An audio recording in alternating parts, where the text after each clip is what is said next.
Hi, everybody. So, I hope you enjoyed the first part of my look at real life things that inspired selections of it, and particularly the look at the town and some of the history of Bangor, Maine that were fictionalized in Stephen King's It, which is, of course, my favorite horror novel and my favorite Stephen King novel. Today, I want to look at some more parts of the book that were inspired by things in real life that maybe aren't quite as common or quite as looked at. So the first, and before I start, now I tried to do the first section just talking about things as they appeared in the book chronologically. So the first chapter, the second chapter. But after the first probably third of the book, once we start progressing more into the story, one of the main themes of the book is that time and memory as a function of time is cyclical. So things come back to where they started. And that's one of the things that is structurally in place, but it's not really hammered at you as a reader. It sort of comes through the storytelling. So that's kind of a roundabout way of saying that the things aren't quite as chronological in after the first third of the book, and the way that the story is told is not as much less straightforward. So it's a little bit harder to look at things as they happen. So I'm going to try to talk about more just different things that I found interesting. So I hope you find it interesting too. And I guess that's why I'm doing this. I don't know, maybe this is like really boring for people, but I found it interesting, so I just wanted to share it with you. So one of the things that I find comes up again and again is that people think that the character Bill Denbrough is based on King himself. Now, I'm sure that there are some things that are very much King speaking through Bill. The one of my favorite scenes in the whole book is Bill is in a university creative writing class, and it's incredibly pretentious, and they're going on about the socio this and the political that and blah, blah, blah, blah. And everything everybody writes has to be somehow socio something, socioeconomic, sociosexual, sociopolitical, socio whatever, that there has to be an underlying politic of the real meaning of these metaphors. And that none of them are probably ever going to even publish anything, let alone make any kind of money at it. Sorry, I'm at work. I got a call. So he's in a class, and Bill has been watching these idiots drone on forever.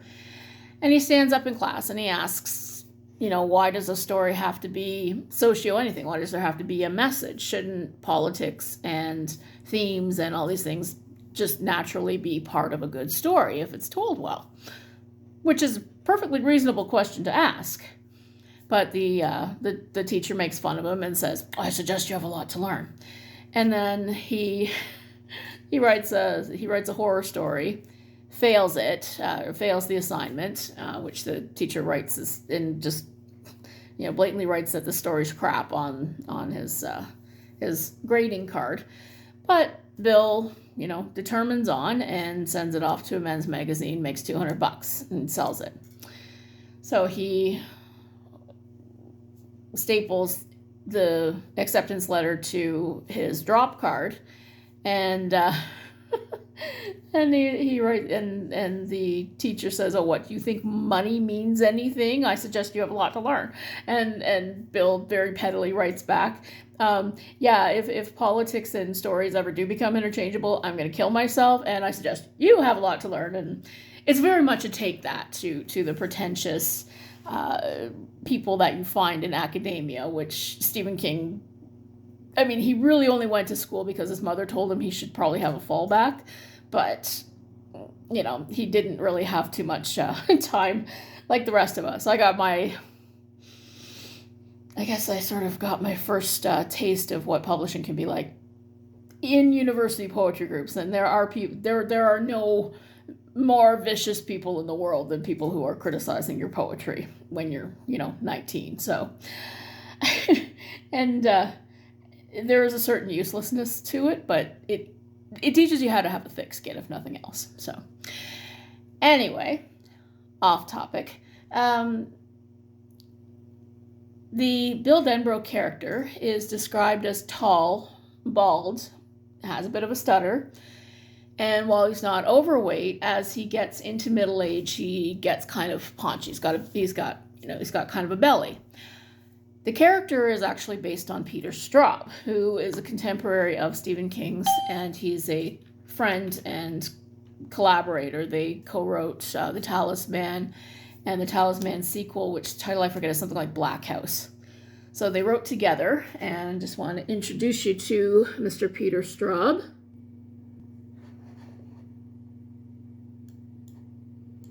I learned that the world is not benign. The world around oneself is totally indifferent to one's existence. And sometimes it wants to hurt you, which means that fear can inhabit almost anything because it is projected outward from the self.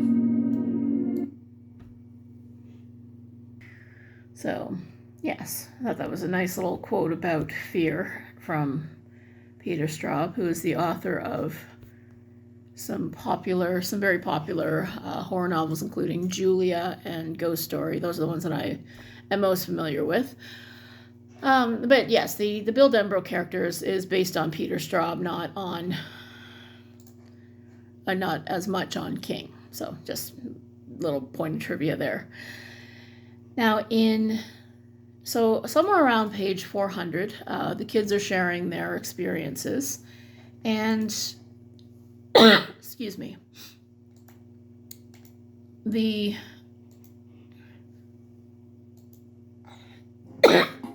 excuse me, oh my goodness,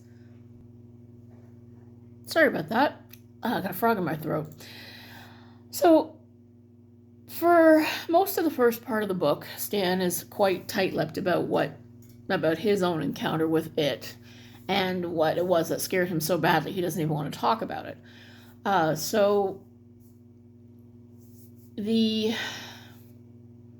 what he did see, now the kids share stories which you can tell is sort of the stuff of local legend, that some kids died, maybe one kid, maybe more than one kid, while visiting the Standpipe. Now, the Standpipe is the source of some of Bangor's water supply, Derry's water supply. And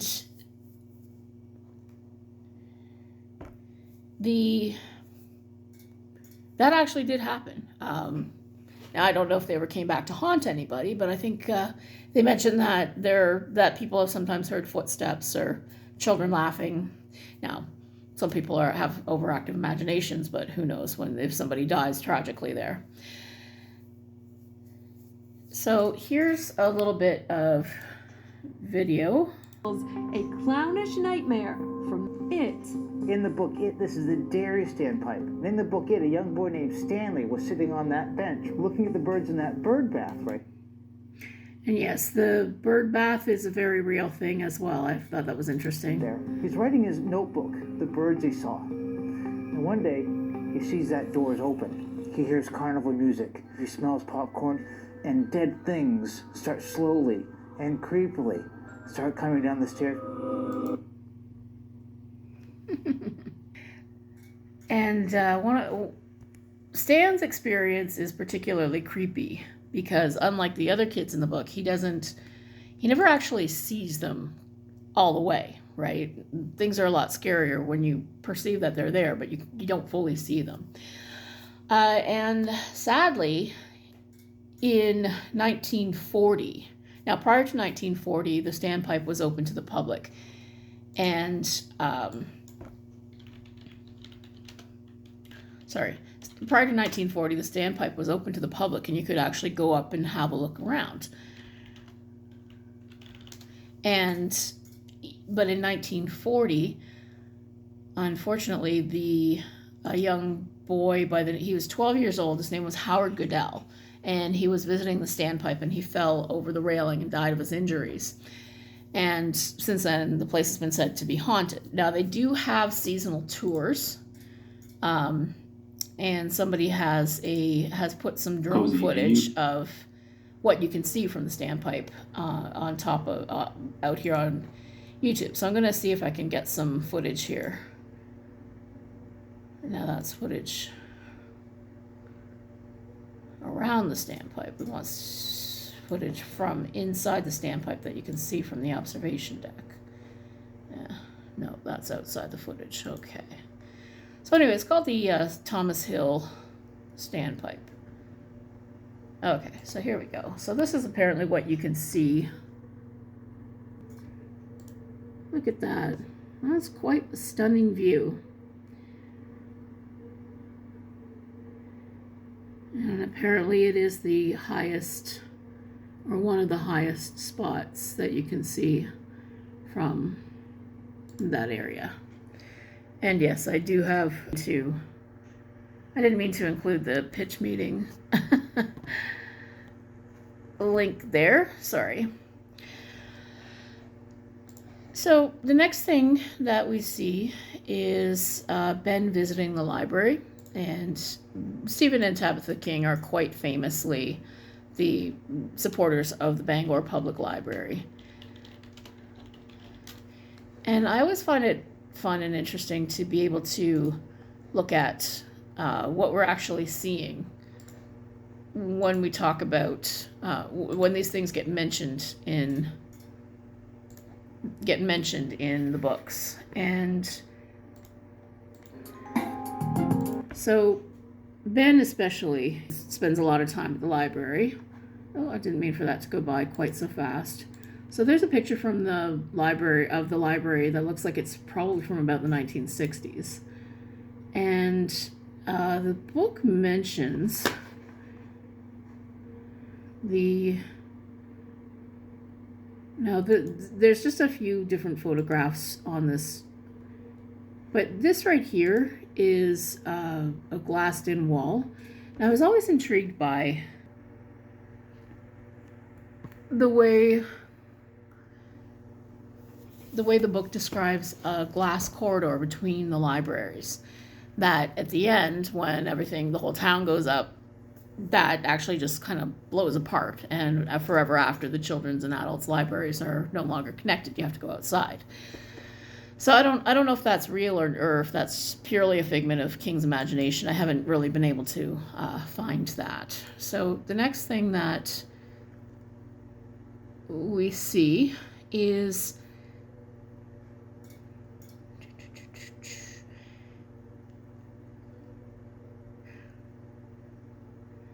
okay.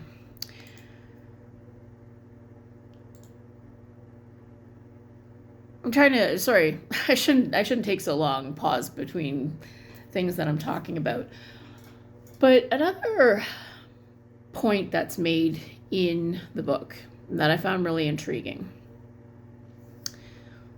was Henry, when the adult Henry is looking back at the things that happened after the summer of 1958, he mentions going on trial, and it makes a comment that 1958, for murder trials, the year 1958 had been a PIP. So fictionally,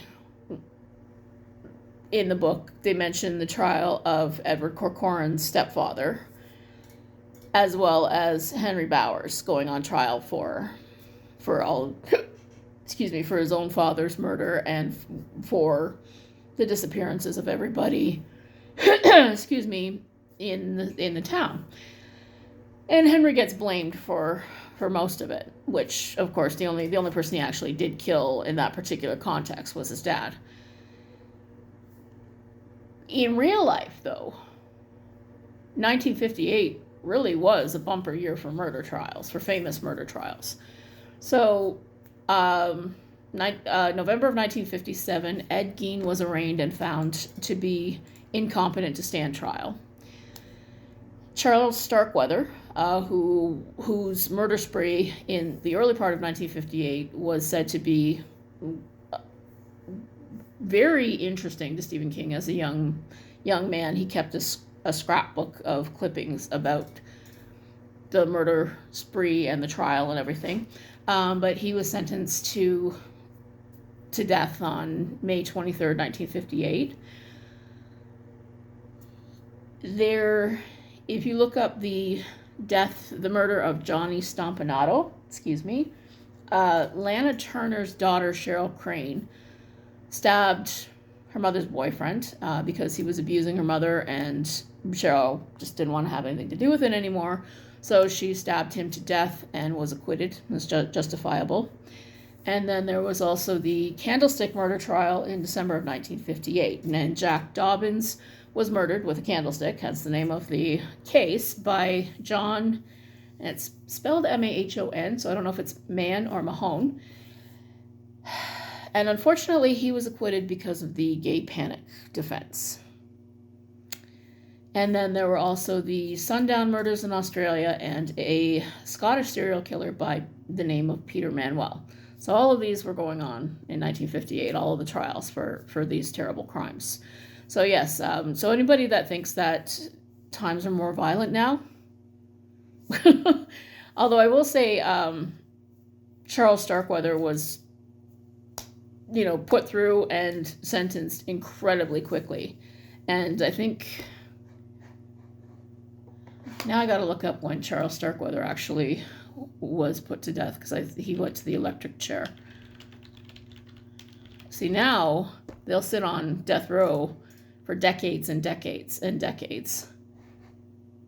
But he was sentenced in, he was extradited in January of 1958. And he was tried, sentenced to death on May 23rd, 1958, and executed on June 25th, 1959. So he only sat on death row for a little over a year. I don't know if that's a good thing or a bad thing. I'm not a big fan of execution in general, but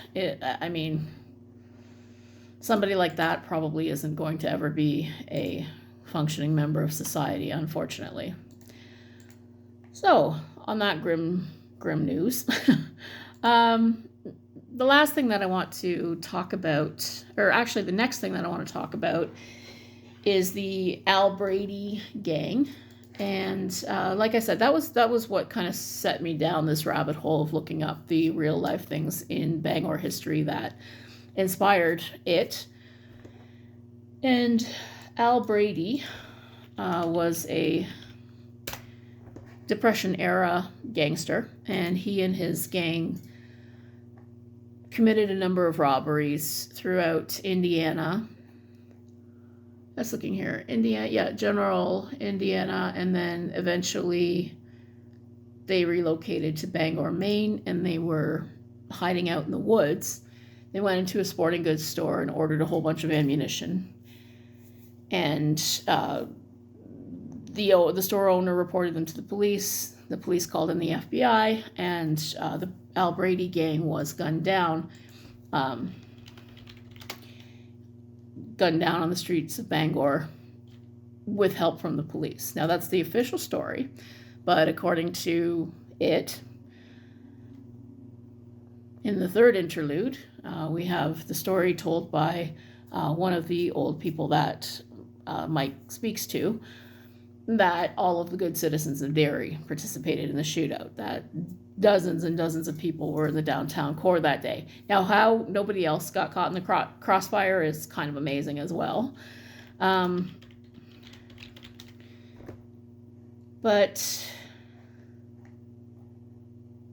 I'm just trying to see if I can find some of the old pictures.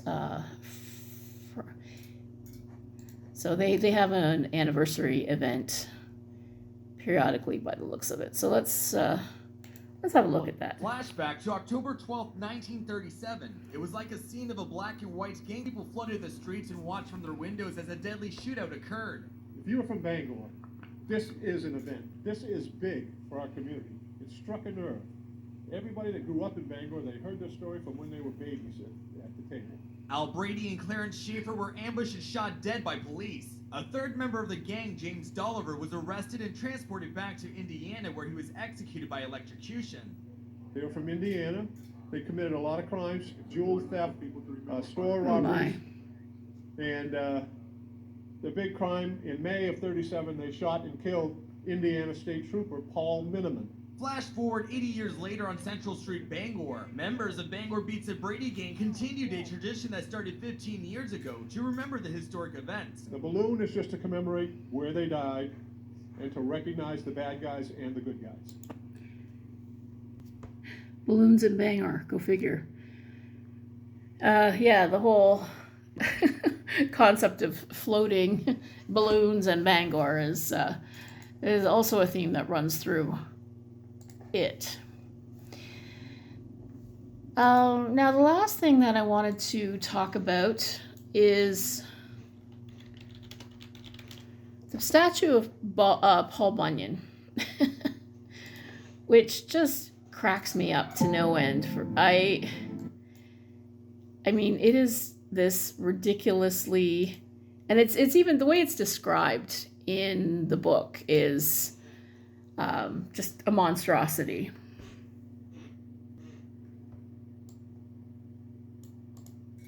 So there's the aerial view, and there's good old tall Paul in front of it's called the Cross Center in the book. Or sorry, it's called the Cross Center in real life. In the book, it's known as the Derry Civic Center. Sorry. And Richie's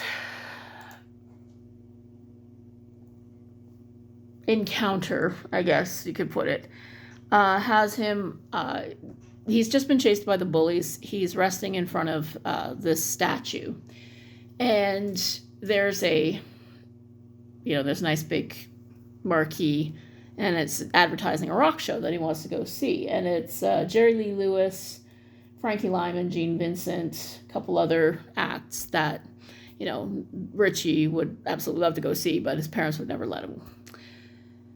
And so the statue comes to life and starts chasing him around, which is... Now, they recreated it in Itch Chapter 2 in 2019, and it's absurd almost to the point of being hilarious, but at the same time, if it was happening to you, yes, you probably would crap your pants. Like, it's just this insane moment in a film with a lot of insane moments. And then the later counterpart, Richie, is sitting in front of the Civic Center, and Tall Paul comes to life again, but now he's the clown. And it's also advertising 1985 Judas Priest and Iron Maiden, which, by the way, would have been an awesome show. Okay, I would love to see that. So, again, the statue comes to life. But now, first it's a giant clown, and then it's a giant statue of Buddy Holly, and it's advertising the Richie Tozier All Dead Rock Show, which warms the cockles of my cold heart, because back when I was doing community radio 20 years ago, every Halloween we used to do an all dead musicians show. So yes, we have a little fun personal attachment to the Dead Musicians show, and it's so sad that since then so many of our favorite musicians have passed over. Prince is gone, and David Bowie's gone, and so many, Neil Peart and Gord Downie, and I could sit here and list all of the musicians we've lost in the last 10 years or so. But yes, that hideous plastic Paul Bunyan statue is a real guy, a real thing, and it is standing there and will probably stand there long after everybody's gone. So, now, it exists there because Paul Bunyan is sort of the mascot, I guess, of the timber industry. And much of the timber industry is how early fortunes and the early economy of Maine was developed. And the one last thing that King mentions a few times in the book is the stately old houses that belong to the timber barons on West Broadway, and how he wanted to someday own one of those houses, which of course we know he now eventually became the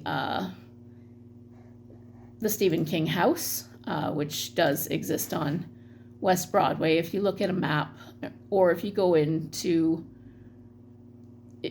for one of the, sorry, I'm just trying to find it here. So if you look at a map, or even if you go for the Stephen King tour of Maine, then of course you will see the lovely, lovely Stephen King house itself, which I guess when he bought it was probably one of those old Victorian houses, and they put a lot of work into it to make it what it is today.